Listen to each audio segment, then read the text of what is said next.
Hello, I'm Dr. Dina Stacer, and I have been teaching parents how to resolve their high conflict and child custody co-parenting situations since 1997 through the court system in San Diego County. I have online co-parenting courses and I have live co-parenting courses in San Diego. And I want to help parents understand that if you are having any difficulty whatsoever with sharing the children with another parent who to you seems difficult, but the courts keep thinking, hey, you guys better get along, then you're in the right place. So I call it cooperative co-parenting and conflictual co-parenting. So let's get started and let me explain to you what co-parenting is and what it's not. Cooperative co-parenting versus conflictual co-parenting is a difference in mindset. The mindset of the courts is that all parents need to co-parent for the sake of the children. And if you could, you would, right? Counselors recommend it, judges order it, family members and friends tell you that you need to learn to get along. You need to learn to work together. After all, you loved each other once, right? And in high conflict situations, there may have been a short-term relationship. A child or two came from that relationship. People tried to make it work, but it may not have been a loving relationship from the very beginning. And it could have been an emotionally abusive or physically abusive relationship. It could have been a controlling relationship. It could have been a one-night stand. There are all sorts of variations between people. You do not have to be a husband and wife. You can also have a female or a male relationship where there are children from that relationship, and high conflict can still exist. The conflict issues are still the same. We all know that ideally we'd love to learn to work with the parents together. I mean, if you could, you would, wouldn't you? But what if you can't? So I'm going to briefly discuss that in this video. The difference between cooperative co-parenting and conflictual co-parenting, and hopefully that will help you start making changes in the way you view what you need to do to settle your case down. Ideally, if we were cooperatively co-parenting, the parents would be willing and able to work together or to agree with each other about the general child sharing issues which occur when raising your children. And ideally, it would mean that both parents believe that the other parent is important in the children's life. Ideally, if issues come up, which they do, in a co-parenting way, the two parents could work together as much as possible to agree on schooling, bedtime, homework, medication, clothing issues, and activities. When you look on the internet, when you look in the dictionary, when you talk to professionals who are experts in trying to help you co-parent, judges, professionals in any kind of mental health field, attorneys, parent educators, you name it, they all have difficulty creating a definition for what cooperative co-parenting is. And so I finally said, you know what, if no one else is going to do this, I am. So first of all, for cooperative co-parenting, you need to understand that it's a mindset. And it's the same mindset for both parents. Both parents believe that the other parent has the best interests of the children at heart. People in my live class, many times I'll say to them, okay, let's define cooperative co-parenting. And they'll give me some definition like both parents work together for the best interest of the kid. But it's really more than that. It's first of all understanding that there is a very clear mindset with the parents that can cooperate. And that is both parents believe that the other parent has the best interest of the children at heart. So raise your hand if you know that the other parent believes you have the best interests of the children at heart. And raise your hand if you believe the other parent believes you have the best interests of the children at heart. If you did not raise your hand on one of those two, then you probably don't fit the cooperative co-parenting definition. Both parents believe that the other parent is valuable, worthwhile, and important in the children's life. Both parents believe that the children need to have a relationship with both parents, and they actively support that relationship. Again, raise your hand if you believe the other parent's valuable, worthwhile, and important in the children's life. Raise your hand if you believe they believe you are valuable, worthwhile, and important in the children's life. Both parents believe that the children need to have a relationship with both parents, and they'll actively support that relationship. Do you? Or does the other parent actively support your relationship with the children? If you're a cooperative co-parent couple, then that's true. Now, although the parents may have disagreements, because all parents do, with each other about the issues that need to be resolved, I think we should do it this way. No, I think you should do it this way. They both are willing and able to put their differences aside to work together, even if it's difficult, in order to reach some kind of parenting decision. And even if it's parenting by default. And what I mean by that is often you might have one parent that says, okay, we're going to do this, this, and this, and this, and the other parent goes, okay, that's fine. That's parenting by default. We don't have to have a lengthy discussion about it because there's a basic trust between the parents that the other parent is doing their best for the kids. The other parent's important in the kid's life. If you don't have the criteria that fit in cooperative co-parenting, no wonder you're having difficulty. The question is, will you ever? Or if the other parent doesn't have that mindset about your relationship with the children, that you're important in the kid's life, or you believe that about the other parent, you are going to have a conflictual co-parenting relationship, and you need a different set of rules and understanding to work by. I am not going to be able to correct or change your mindset about the other parent.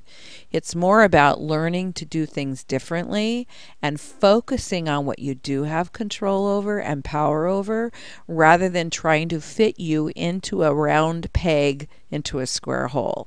So cooperative co-parents will make a decision together, even if it's by default, and then they'll go about actively supporting the decision that they made and the relationship they have about the decision with each other.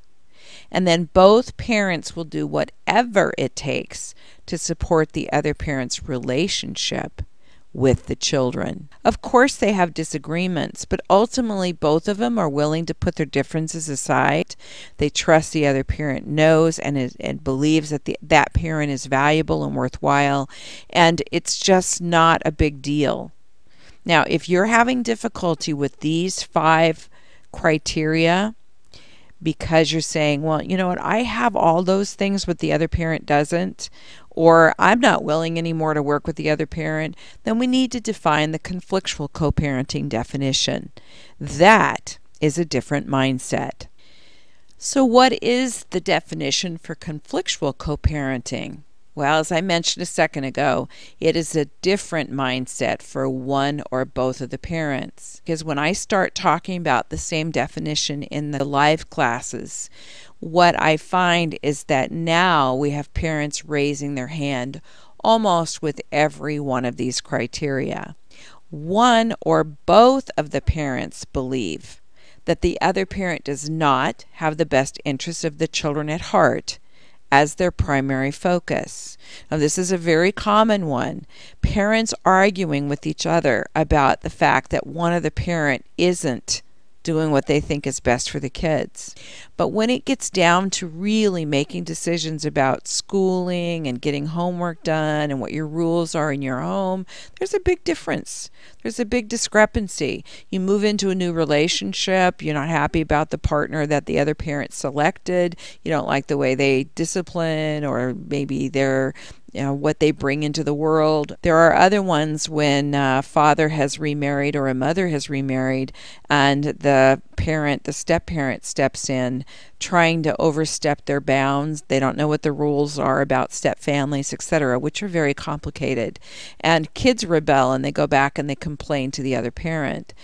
The minute you split up and you create new homes, there was already a gap before, but the gap gets wider with new rules, new memories, new people, new traditions, etc. So trying to get things back on track is very difficult, especially if you have one parent or both that believe the other parent's doesn't have the best interests of the children at heart. Now, here's the one that everybody raises their hand on. I always laugh because I know it's coming.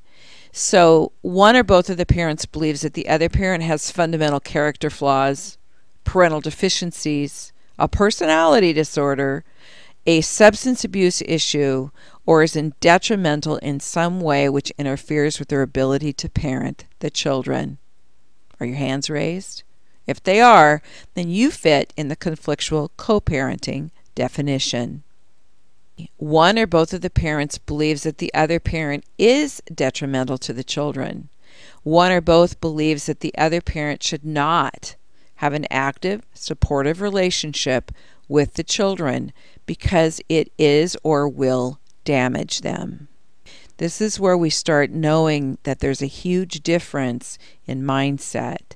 If you believe, or the other parent believes, or you both believe that the other parent is flawed, they're dangerous for the children, they're damaging to the children, they're doing things that are irresponsible, impulsive, inappropriate, etc., there is going to be a huge gap between the ability of you be able to sit down with the other parent and reach an agreement, and even if they tell you they will, follow through may not exist for that particular parent or for you. This is why we have to have different rules. Now, in my online co-parenting courses, I teach parents what those rules are and how you have to think differently, how you have to behave differently, how you need to parent to the 100th or millionth power in order to make sure your children do turn out okay if you've got one of the parents that may not have the ability, the skills, the mindset, the factors that require a parent to be to the highest level. And the good news is it only takes one parent to help children turn out okay. So you can relax and stop fretting that if you're both not working together, your kids will be messed up. Here's the next thing that happens is that when in a co-parenting situation, parents are trying and trying and trying as hard as they can to get the other parent to work with them, one of them finally goes to court seeking the assistance of the court professionals to help them with their child sharing decisions. Unfortunately, however, because the courts are not designed to really help you with all the issues that go on with child sharing custody issues, then all sorts of people get involved in your life and strangers start making decisions. People who don't have time to figure out what's best for your children. People who don't have the skills necessarily to understand all the dynamics that are interacting and interfering with the ability for parents to work together. So what happens then is that you might get a court order about how you're supposed to child share, but one of the parents may actively undermine the court order, not follow the rules, badmouth the professionals, or you as a parent. And sometimes getting into court can make things worse. Now, hopefully, you've got a really good professional or several professionals that can help you with the court system. That's why this class is in place, to help you understand what the courts do expect from you, how to get out of the court as fast as you can, because what they expect may not be what you actually have, and you need to learn the skills that you implement on your time with your children in your way without relying or expecting the courts to ever be able to give you the magic that you think originally you were going to get through the system. And last, one or both of the parents undermines the other parent's relationship with the children. They also believe that they need to protect the children from you, or you believe from the other parent, by either taking the time away from the children or getting the courts to determine that you, or you in this case, may try to get the other parent to be seen as unfit by the professionals. Now that's a bad thing in many ways. First of all, nobody in the court system wants to believe that a parent shouldn't have a right to be with their children. That parent has to prove that they are defective by doing things that that are documentable. If you're trying to convince the professionals in the court that the other parent is dangerous, you don't have anything to prove it by. If there's been an emotionally abusive relationship, those are tough. And I have found that when there's been an emotionally abusive relationship, oftentimes people don't know how to articulate that up front. And so the thing gets set in concrete and everybody's pushing everybody to get along and work together, when every single time you hear their voice or see their face, you spin for 3 days. It's really hard to be good for your kids when it's lights on, no one's home for the children. So you got to understand that cooperative co-parenting is very, very, very different than conflictual co-parenting. You need a different set of rules if you fit the criteria for conflictual co-parenting. My online courses will teach you many strategies on what the mindset is, how to let go of what you can't prove, how to let go of what's wasting your life energy. If you're spending your energy trying to get the other parent to change, get better, trying to prove to the court system that your ex is a knucklehead or irresponsible, good luck. Those are tough. That's thousands of dollars down the drain. You got to understand that you alone have the power to change what you do with your children and for your children. So take one of my classes. I have a variety of different classes online. The price you pay for an attorney, the price you pay for the amount of energy and cost to go to court, whether you do it yourself or you hire professionals, whether you have plenty of money that you go burn in the court system or you're trying to manage it yourself, you're still life energy focused on the fight, not your children. I have other videos that we talk about how to do parallel parenting. I call it Mom's World, Dad's World. How to string pearls with your children and how to let go of the other parent and the fight. It is not easy to get out of the court system. It is not easy to change the way you're handling your conflict. But if you don't change it, you aren't good for your kids. And if the other parent truly has some deficiencies, if they are difficult, if they're unwilling and unable to work with you, if they're very focused on the fight, you have to be the one to let it go. So you need to learn how to work with a conflictual co-parent if you're ever going to get on with your life. Get out of the system and make sure your kids turn out okay. If you have to learn new strategies to end the conflict with the other parent and then redirect that energy you've been using for fighting to staying connected with your children. You can take parenting courses to help you with these co-parenting issues and learn how to work with a difficult co-parent at www.parentsinconflict.com/courses.